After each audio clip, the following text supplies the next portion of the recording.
जय श्रीमन नारायण। जो टिप्पणी मैं देने जा रहा हूं वह रामानुज दास श्रीमन गट्टू वेणुगोपाल स्वामी द्वारा दी गई है। अध्याय 18 मोक्ष संन्यास योग श्लोक 31। यया धर्मम् अधर्मञ्च कार्यञ्च अकार्यमेव च अयथावत् प्रजानाति बुद्धिः सा पार्थराजसी। ओम। गीताचार्य श्री कृष्ण परमात्मा हम सभी को अर्जुन के साथ मोक्ष संन्यास योग सिखा रहे हैं। परमात्मा कह रहे हैं, अर्जुन, वह बुद्धि राजसिक है जो यह सोचती है कि जो करना उचित है वह अधर्म है और जो करना उचित है वह नहीं करना चाहिए। वह बुद्धि राजसिक है जो धर्म और अधर्म, कर्तव्य और अकर्तव्य को ठीक रूप से नहीं समझती। ऐसा कहकर श्री कृष्ण परमात्मा यह स्पष्ट कर रहे हैं कि जो बुद्धि धर्म को अधर्म समझती है बिना उसका वास्तविक ज्ञान प्राप्त किए उसे राजसिक बुद्धि ही कहते हैं। इसलिए यह समझने का प्रयत्न करते हुए कि क्या सही है, क्या गलत है, क्या करना चाहिए और क्या नहीं करना चाहिए, सब कुछ श्रीमन नारायण की सेवा के रूप में करते हुए और श्रीमन नारायण की प्राप्ति को अपने जीवन का लक्ष्य बनाते हुए केवल श्रीमन नारायण की शरण लेते हुए आइए हम श्री कृष्ण परमात्मा के शब्दों को श्लोक के रूप में दोहराने का प्रयत्न करें। यया धर्मम् अधर्मञ्च कार्यञ्च अकार्यमेव च अयथावत् प्रजानाति बुद्धिः सा पार्थराजसी।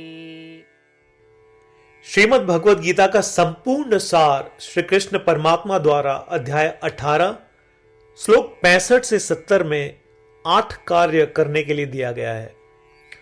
श्री कृष्ण कहते हैं, मुझे वे लोग पसंद है जो इन 8 बातों का पालन करते हैं।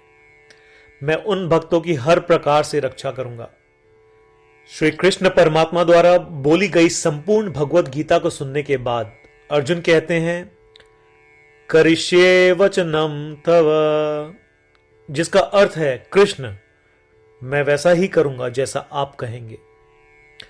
यही कारण है कि श्री कृष्ण ने अर्जुन को सभी प्रकार की सफलताएं और जीत प्रदान की है। आइए परमात्मा को वचन दे कि हम इन 8 कर्मों का पालन करेंगे। ऐसी कोई पूजा, तप या यज्ञ नहीं है जो परमात्मा को यह शब्द देने से बढ़कर हो। मैं कहूंगा कि ये 8 प्रतिज्ञाएं हमें करनी चाहिए। कृपया आप सभी इन्हें अपने दिल और दिमाग में सोचें। इस प्रकार श्री कृष्ण को अपना वचन देते हुए आइए हम सभी श्री कृष्ण के सुंदर चेहरे को खुशी से चमकते हुए देखें और आनंद का अनुभव करें। जय श्रीमन नारायण। ये है हमारे 8 वचन। हमारा पहला वचन, हे श्रीमन नारायण, जैसा आपने निर्देश दिया मैं हमेशा आपका ध्यान करूंगा और आपके बारे में सोचूंगा। हमारा दूसरा वचन, हे श्रीमन नारायण, जैसा कि आपने सलाह दी मैं हमेशा आपका भक्त रहूंगा। हमारा तीसरा वचन, हे श्रीमन नारायण, मैं अपने सभी कार्य आपकी सेवा के रूप में और आपकी संतुष्टि के लिए करूंगा। हमारा चौथा वचन, हे श्रीमन नारायण, जैसा कि आपने अनुसरण करने के लिए कहा था, मुझे पूरा विश्वास है कि मैं आपका हूं और मैं हमेशा अपने हाथ जोड़ूंगा और आपको नमस्कार करूंगा। हमारा पांचवा वचन, हे श्रीमन नारायण, मुझे आपके शब्द मामेकम शरणम व्रज याद आते हैं जो आपने सिर्फ और सिर्फ आपको ही समर्पण करने को कहा था। श्रीमन नारायण, मैं केवल आपके प्रति समर्पण करता हूं। हमारा छठा वचन, हे श्रीमन नारायण, मुझे आपके शब्द मां शुचः याद आते हैं कि आप हमें शोक न करने का आश्वासन दे रहे हैं, मैं अब शोक नहीं करूंगा। हमारा 7वां वचन। हे श्रीमन नारायण, आपने हमारे लिए श्रीमद् भगवत गीता देकर हम सभी पर कृपा की है और आशीर्वाद दिया है। मैं कम से कम एक श्लोक पढ़ने या सुनने का वादा करता हूं। हमारा 8वां वचन। हे श्रीमन नारायण, आपने सारी मानवता को गीता प्रदान की।